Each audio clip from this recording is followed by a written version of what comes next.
வாலிபர்கள் தயவு செய்து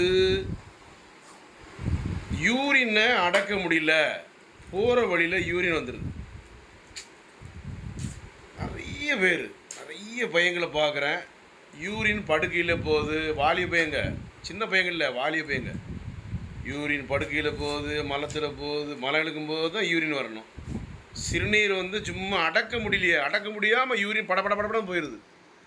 அதுக்கு காரணம் கிட்னியுடைய ஃபங்க்ஷனுடைய செயலிழப்பாக இருக்கலாம், அடுத்தால பலகீனமாக இருக்கலாம். சும்மா யூரின் போய்ட்டு இருக்க முடியுமா?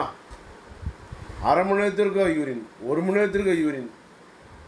சும்மா யூரின் பண்ணால் தண்ணி எங்கே போகிறது? தண்ணியெலாம் போயிடும். மெட்ராஸ்லேயே இவ்வளோ மழை விழுந்தும் பாத்ரூம் போன உடனே தான் இருக்கும்.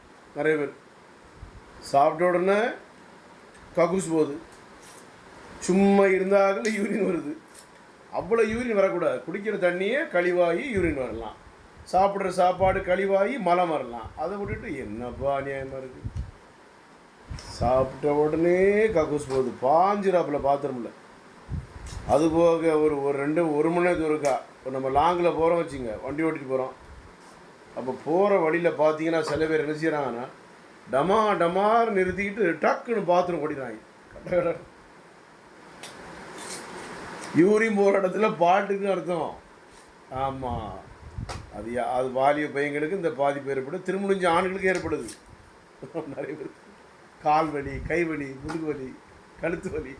சின்ன வயசுலேயே இந்த பிரச்சனை இருக்க, இன்னும் வயசு இருக்கப்பா. ஐயோ, சங்கடமாக இருக்கப்பா. எனக்கு ரொம்ப சங்கடமாக இருக்கு. கிட்னி ஃபங்க்ஷனில் ஏதாவது பாதிப்பு இருந்தால், சத்து குறைவு இருக்கா, குழப்படியா எனக்கே குழப்பாயிட்டு வச்சிங்களேன். சும்மா யூரின் இருப்பாங்களா யாராவது? இங்கேருந்து ஒரு 15 கிலோமீட்டர் நம்ம போகிறோம் வச்சிங்களேன், ஒரு வண்டியில் போகும்போது டக்குன்னு யூரின் வந்துடுது. வாலிய பையங்க தான், வேறு யாரும் கிடையாது. அப்போ கிட்னியுடைய ஃபங்க்ஷனில் ஏதாவது பாதிப்பு இருக்கான்னு பார்க்கணும். யூரின் போகிற இடத்துல அது அடப்பு இருந்தால் கூட யூரின் விட்டுவிட்டு வரும். இப்போ டேங்கிலேருந்து ஓசை கட்டி விட்றோம். உள்ள டேங்க்லேருந்து ஓசை கட்டி விட்டோம்னா என்ன ஆகும்? அந்த மேலோட தண்ணி ஸ்பீடாக வெளியே வரணும். அது இடையில மக்கர் பண்ணி கொஞ்சம் ட்ராப் குறையுதுன்னு அடப்பு இருக்குது.